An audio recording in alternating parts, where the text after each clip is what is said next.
And one of my greatest pleasures later in life was to see his drawing in the crime section. I'd always turn to it first thing in the Times book review to see these terrific drawings. When I opened up the paper on a Sunday, the first thing that caught my eye was always the illustration, and it always made me smile. And I felt, boy, that's just the way I want my readers to feel when they turn to my column. But once in a while, he would somehow or other get a book theme into it, and it just seemed so brilliant to me that he could do that without losing the humor. He never failed to be funny. Since from 1988 to 2004, week after week after week, and I think it's remarkable. You know, this is one of the ironies of his working for Sports Illustrated. Organized sports had absolutely zero interest for him. This was Whitey Ford, which I didn't know at the time. Master the yo-yo. So he did these wonderful paintings of baseball and football, having no inclination whatsoever to actually watch a game. I think it was the array on the field and the combination of the players and the intense interest of the spectators.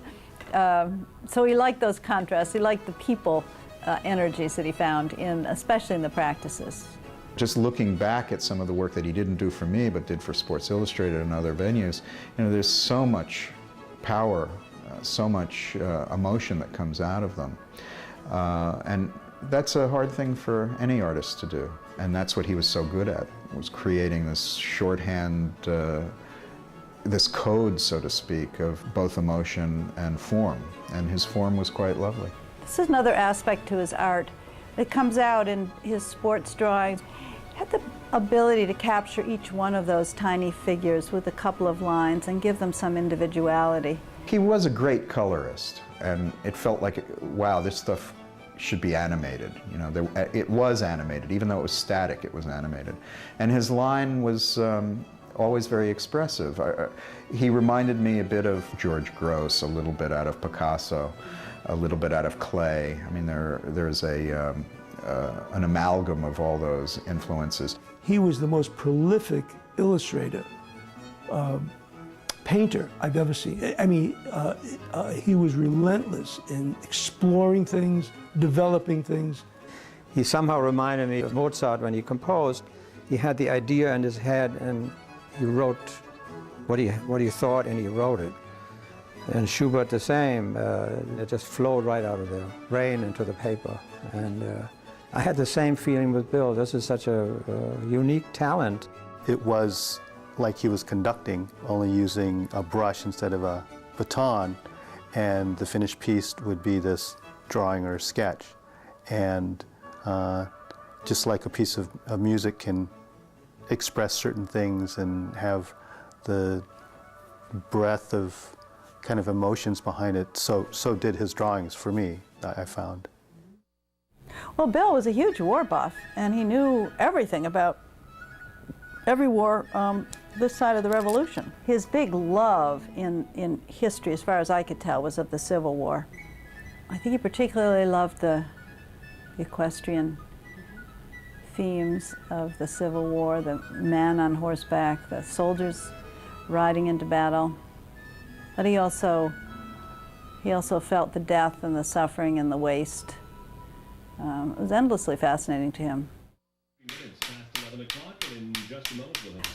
He also was very interested in the French sketches in how ordinary people live, and I think this was a characteristic of his art. And he used a very limited palette in the French sketches also. He had just a very small packet of art supplies with him, so he'd use ink and very, very few colors to convey a whole sense of France in those days.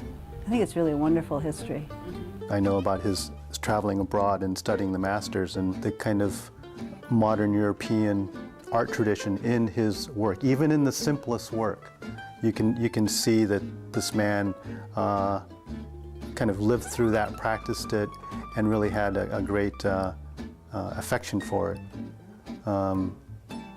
You know, and that's what, to me, that's what makes illustration or art interesting, is when you can get a sense of the person in the work.